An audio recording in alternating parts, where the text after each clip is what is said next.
Buenas tardes, amigos. Hoy hemos venido a Villalba a entrevistar a Eusebio Romero. Os recomiendo que no os lo perdáis. Eusebio, cuéntanos, ¿qué es para ti el kickboxing? Pues el kickboxing es un deporte, al final a mí me transmite muchísimos valores, muchísimas cosas, creo que a los chavales también. Yo lo conocí hace muchísimos años, empecé a probar porque venía de otras disciplinas de artes marciales y ahora mismo pues es mi deporte favorito, entre comillas, entonces poco más. ¿Cuál es tu opinión sobre las artes marciales en España? Pues las artes marciales en España ahora están un poco más en auge, la verdad que es un futuro para los chicos que empiecen a practicar estas cosas porque hay muchos más deportes, no solamente fútbol y baloncesto. Las artes marciales transmiten muchas más cosas, como valores, como respeto, como disciplina, y yo creo que está en auge ahora mismo, está subiendo potencialmente. Incluso los niños más pequeños que antes tomaban solamente las artes marciales también están tomando un poquito los deportes de contacto, ¿vale? No solamente el arte marcial, sino el deporte de contacto, el kickboxing, al final el boxeo también. O sea, yo creo que va en auge, cada vez va subiendo para arriba. Eusebio, en tu opinión, ¿qué valores se aprenden en un gimnasio federado? Pues en un gimnasio federado, que es donde realmente se debe de estar, hay muchos valores. Al final la disciplina, el respeto, el compañerismo, que es muy importante, enseñárselo a los chicos desde pequeños, que no es un deporte individual, aunque peleemos uno solo, tenemos un equipo detrás de nosotros que nos está apoyando y animando. En el momento en que estamos un poco decaídos también nos ayuda, tanto para lo bueno como para lo malo. Cuando ganamos o cuando perdemos tenemos ahí nuestro equipo, no solamente lo llevamos nosotros la pérdida o la victoria, sino que tenemos un equipo con nosotros que nos está apoyando, desde el entrenador hasta la familia, hasta los compañeros que vienen con nosotros. Hay veces que no nos apetece entrenar y gracias a nuestros compañeros nos animamos y tiramos para adelante y entrenamos.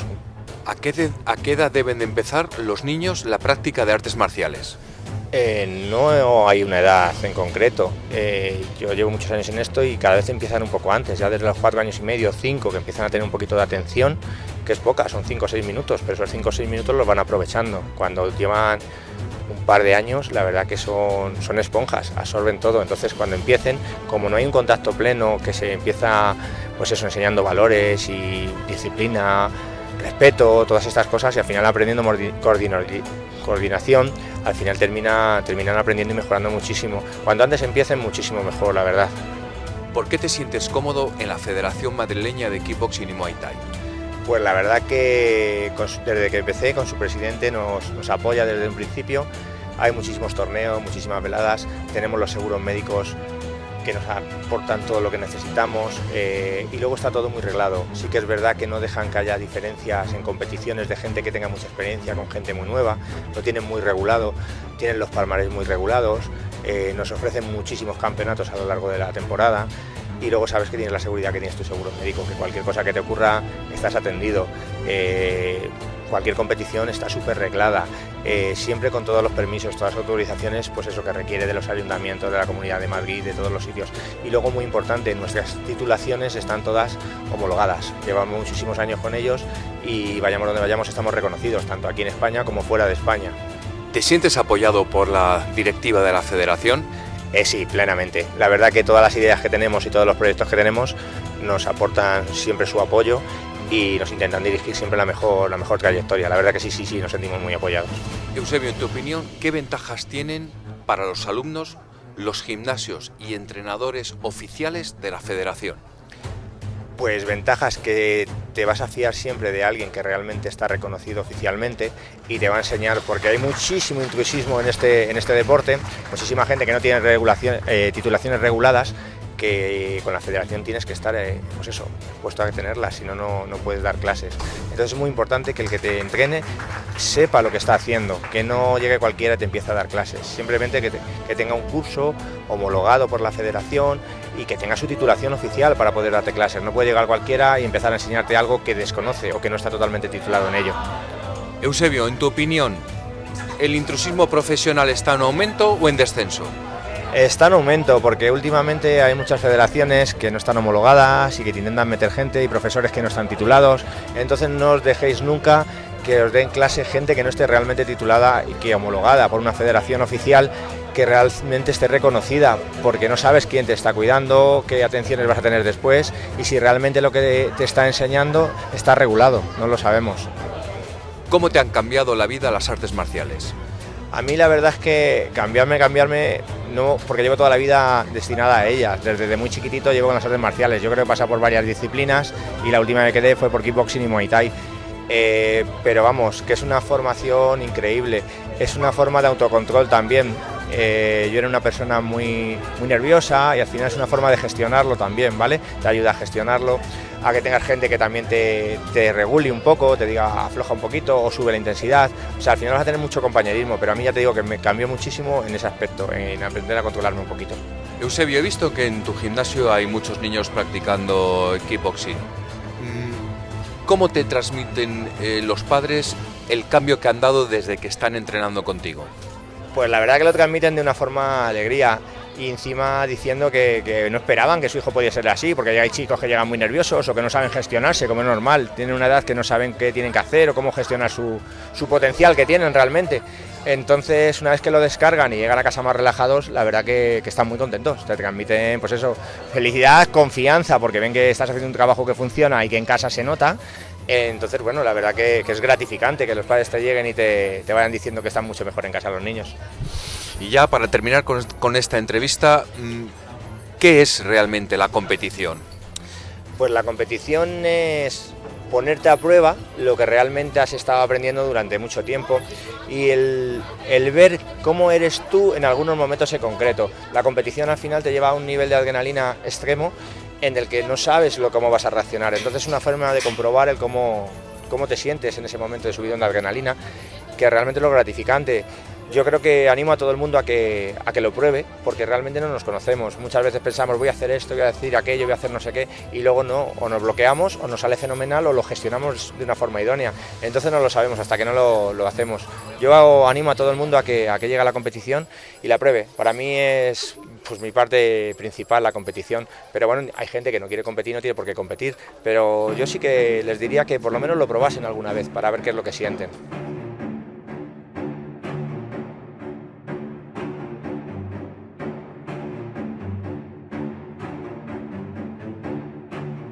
Ολυμπιακό Αθλητικό Κέντρο Αθηνών, στο γήπεδο μπάσκετ. Περίπου 6.000 φίλαθλοι βρίσκονται εδώ πέρα στο πρώτο προημιτελικό αγώνα της βραδιάς, στο Final 8 του K1 Max. Λοιπόν, η πρώτη αναμέτρηση σε αυτό το μεγάλο παγκόσμιο πρωτάθλημα, ο Μιχάλης Ζαμπίδης θα αντιμετωπίσει τον πανύψηλο, τον Βρετανό, τον Ρις Μακάλιστερ. Μακάλιστερ με παιχνίδι μακρινής απόστασης, με καλά ίσια λακτίσματα, αλλά και εξαιρετικά direct.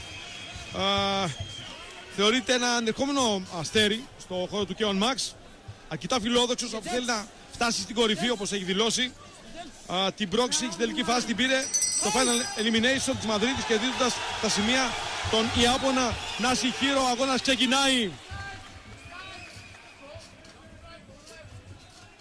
Κόντρα kick. Θέλει μακρινή απόσταση ο Βρετανός, αλλά ο Ζαμπίδης θέλει την κοντίνη. Εδώ έκανε ένα τζαμπ με αριστερό κροσέ. Βρήκε αέρα ο Μιχάλης. Λοιπόν, τι πρέπει εδώ να προσέξουν οι αθλητές? Δεν είναι μόνο να πάρουν την νίκη, πρέπει να φύγουν και αλόβητοι, να μην τραυματιστούν. Γιατί ο νικητής πάει στα αποδυτήρια, θα πρέπει να αναπαυθεί και μετά από περίπου 45 λεπτά να επανέλθει για τον ημιτελικό. Και το ίδιο θα γίνει για τον τελικό. Οπότε θέλουν νίκη σχεδόν ανέπαφη. Αλλά πώς γίνεται αυτό σε ένα τόσο δυνατό άθλημα, τόσο σκληρό όπως είναι το K1 Max? Καλό τεξιντηρέκα από τον Μακάλιστερ. Λάκτισμα αριστερό, απερκάτ από τον Μιχάλη. Ζαμπίδης.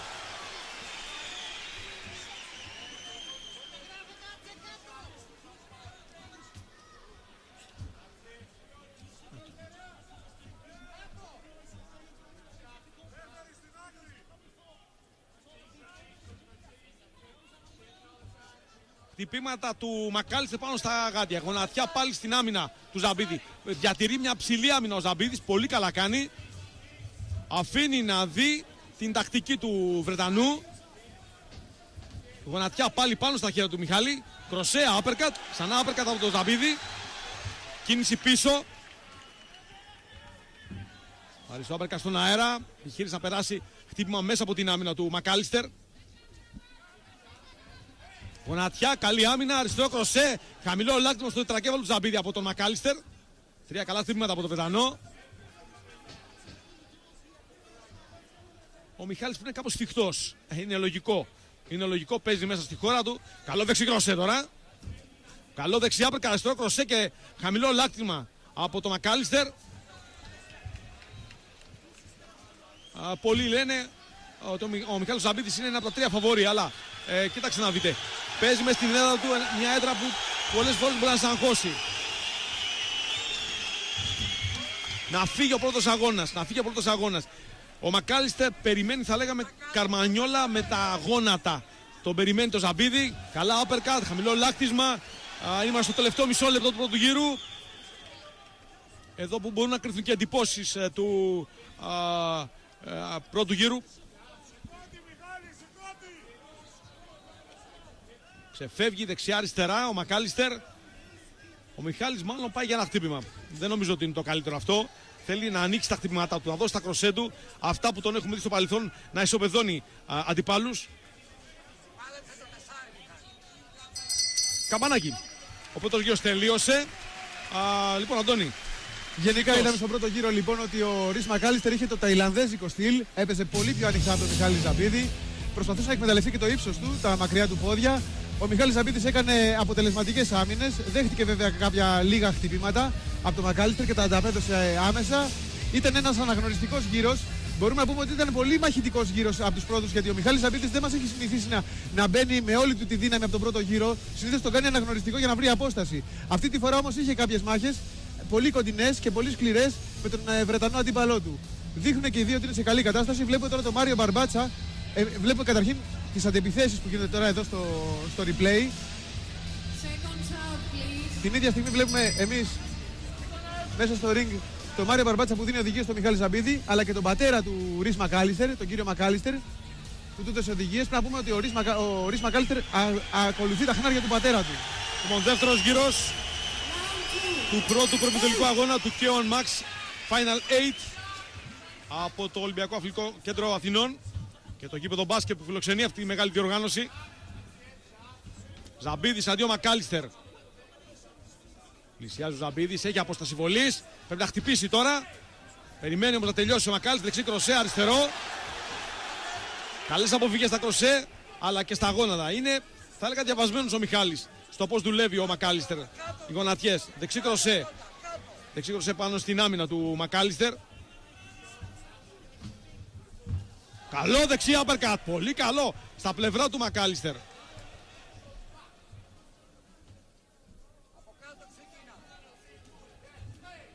Και πάλι εδώ τα χτυπήματα του Μακάλιστερ πάνω στην άμυνα, στην κλειστή άμυνα του Ζαμπίδη. Άστοχο κροσέ, ένα λάκτισμα από τον Μακάλιστερ. Είναι κλεισμένος και στα σκοινιά. Προσπαθεί να ανατρέψει το Ζαμπίδη. Κροσέ από τον Μακάλιστερ πάνω στα εξωτερικά μπλόκα του Ζαμπίδη. Διπλό δεξί. Δεξί και αριστερό άπερκα το Μακάλιστερ, αριστερό λάκτισμα. Πρέπει να δουλέψει ο Μιχάλης εδώ πέρα. Ο κόσμος εμψυχώνει το Ζαμπίδη, ένα δεξί κροσέ. Καλό από το Ζαμπίδη. Χρειάζεται συνέχεια εδώ πέρα. Όχι καλά γόνατα από το Μακάλιστερ στον αέρα.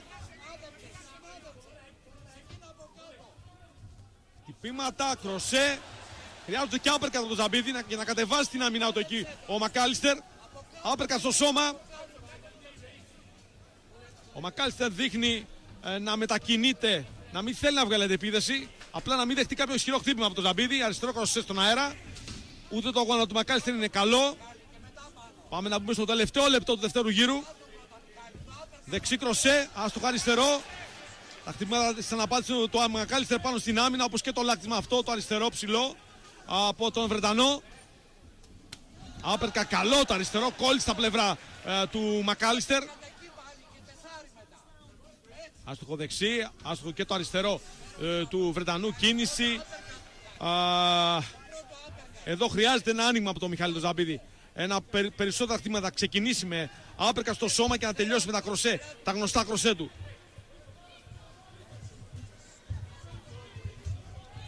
Ψάχνει το χαμηλό χτύπημα, το δεξί και πέρασε, καλό. Και το αριστερό στη συνέχεια έστριψε το σώμα και βρήκε στόχο αυτό το κλειστό χτύπημα του Ζαμπίδη. Άπερκα δεξί, για λίγο ούτε και τα δεξί ούτε το αριστερό. Τα άπερκα πιάσανε, βρήκανε στόχο. Πολύ καλό αριστερό κροσέ και αριστερό uppercut. Δουλεύει εξαιρετικά το μπροστινό χέρι. Δεξί uppercut τώρα. Δεξί κροσέ. Έδειξε κουρασμένος ο Μακάλιστερ στο τελευταίο δευτερόλεπτα. Καλός γύρος για τον Μιχάλη Τζαμπίδη. Λοιπόν, αυτό που είδαμε μέχρι στιγμής, Μάκη, και δεν ξέρω αν συμφωνήσει, είναι ότι είδαμε να έχει προσπαθήσει πάρα πολλά χτυπήματα να περάσει ο Ρις Μακάλιστερ με τα πόδια του και με τα γόνατά του. Κυρίως το αριστερό του γόνατο, το ταϊλανδέζικο στυλ δηλαδή που λέγαμε, και μπροστινές κλωτσιές. Απέναντίας ο Μιχάλης Τζαμπίδης τον έχει αντιμετωπίσει με τα χέρια του. Θέλω να πω ότι έχει προσωμιώσει με άλλους αθλητές στο πλαίσιο της προετοιμασίας του. Με τον ίδιο σωματότυπο του Μακάλιστερ, με Έλληνες αντιπάλους, έχει παίξει αγώνες sparring. Και έκανε αυτό που είδαμε τώρα να κάνει στο δεύτερο γύρο του αγώνα. Δηλαδή προσπαθούσε να μπει πολύ κοντά στον ψηλό αθλητή και να κερδίσει να τον χτυπήσει στα πλευρά και στο σαγόνι με κροσέ και με uppercut. Λοιπόν, τα uppercut και τα κροσέ λοιπόν βρήκανε στόχο και είναι αυτά που λογικά δίνουν τις εντυπώσεις των τριών κριτών στον Μιχάλη Τζαμπίδη. Λοιπόν, όλα είναι έτοιμα για τον τρίτο τελευταίο καθοριστικό γύρο.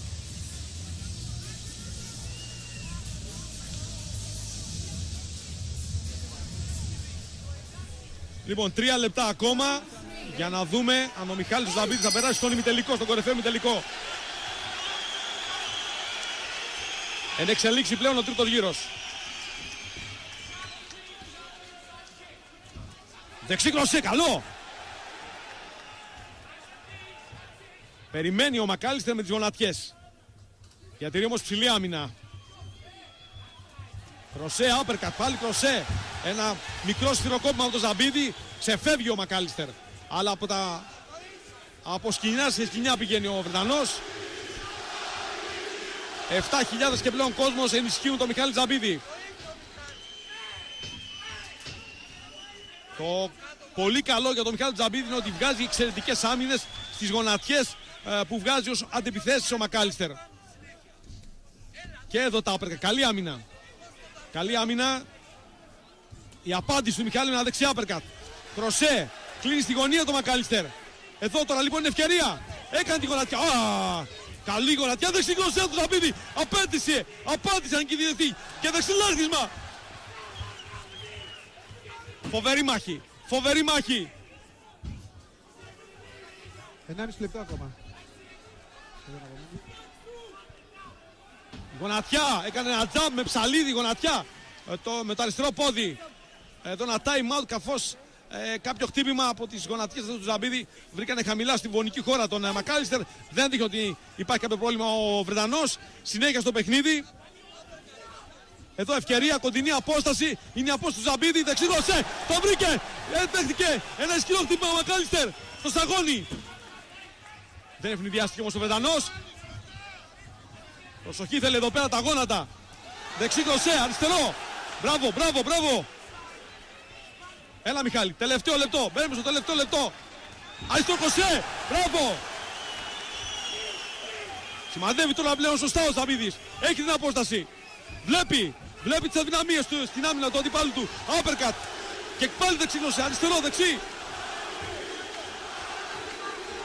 Κίνηση δεξιά από τον Μακάλιστερ να ξεφύγει από το ασφυκτικό πρες του Έλληνα μονομάχου. Δεξί κροσέ.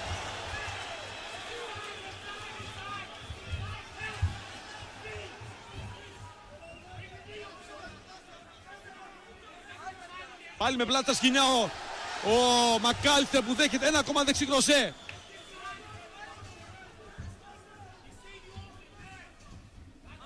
Οι γονατιές πλέον δεν έχουν δύναμη από τον Μακάλιστερ. Δεν μπορεί να τις σηκώσει, είναι κουρασμένος.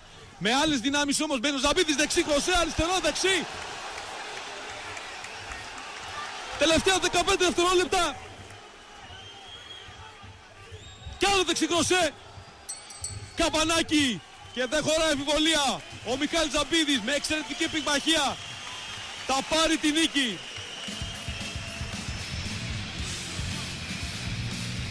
Δείχνει ότι ο Μιχάλης Τζαμπίδης έχει κερδίσει τις εντυπώσεις, τουλάχιστον στον τρίτο γύρο. Είχε το πάνω χέρι, ήταν κυρίαρχος όλο το γύρο. Ο Μακάλιστερ μπόρεσε και του πέρασε μόνο κάποια χτύπηματα σε κόντρα με τα χέρια του. Κροσέ κυρίως ήταν αυτά, αλλά και κάποιες γονατιές. Όλη η προσπάθεια έχει γίνει κυρίως με τα πόδια, δηλαδή αν πούμε ότι ο Τζαμπίδης έπαιζε 80% χέρια και ο Μακάλιστερ έπαιζε 80% πόδια. Αυτό φάνηκε και στους τρεις γύρους να έγινε. Περιμένουμε τώρα την απόφαση των τριών κριτών. Λοιπόν, από ό,τι βλέπουμε, οι δύο αθλητές, ο Ζαμπίδης και ο Μακάλης, δεν βγάζουν γάντια. Και αυτό γιατί σε περίπτωση ισοπαλίας έχουμε εξτραγύρο. Για να το εξηγήσουμε στον κόσμο, εδώ έχουμε ένα εξτραγύρο σε περίπτωση ισοπαλίας σε προημιτελικό και ημιτελικό. Αν φτάσουμε στο τελικό και έχουμε ισοπαλία, έχουμε δύο εξτραγύρους. 3 λεπτών διαρκείας βεβαίως. Ναι, ένα γύρο ακόμα. Λοιπόν, εγώ εκτιμώ ότι, δεν ξέρω τι είσαι, Αντώνη, ότι ο Βεζαμπίδης πήρε και τον δεύτερο και τον τρίτο γύρο. Αυτό έχει γίνει. Αυτό είδα και εγώ. Τουλάχιστον αγωνίστηκε με οικονομία. Εγώ επειδή έχω δει τον Μιχάλη και σε άλλους αγώνες να παίζει, ήταν κρατημένος, δεν ήθελε να δώσει όλες τις δυνάμεις. Και προφανώς τώρα θα δούμε τι θα πούνε οι διαιτητές. Λοιπόν, και πάμε στην επίσημη απόφαση. Επίσημη απόφαση. Λοιπόν, ομόφωνη απόφαση, Μιχάλης Ζαμπίδης. Ο Μιχάλης Ζαμπίδης που παίρνει την πρόκληση για δεύτερη φορά στην μεγάλη αυτή καριέρα που έχει δημιουργήσει να βρεθεί στους ημιτελικούς του K1 Max. Το είχε κάνει και το 2010. Και ο Ρις Μακάλιστερ, άξιος αντίπαλος, αξιοπρεπέστατος αντίπαλος, νεαρό παιδί, έδειξε χαρακτήρα, έδειξε ήθος πάνω στο ring. Είναι αδερφόμενο αστέρι. Αδερφόμενο αστέρι. 20 χρονών μόνο. Και φυσικά ο δικός μας ο Iron Mike Ζαμπίδης πήρε το εισιτήριο για τον ημιτελικό. Ας πάει να ξεκουραστεί λοιπόν.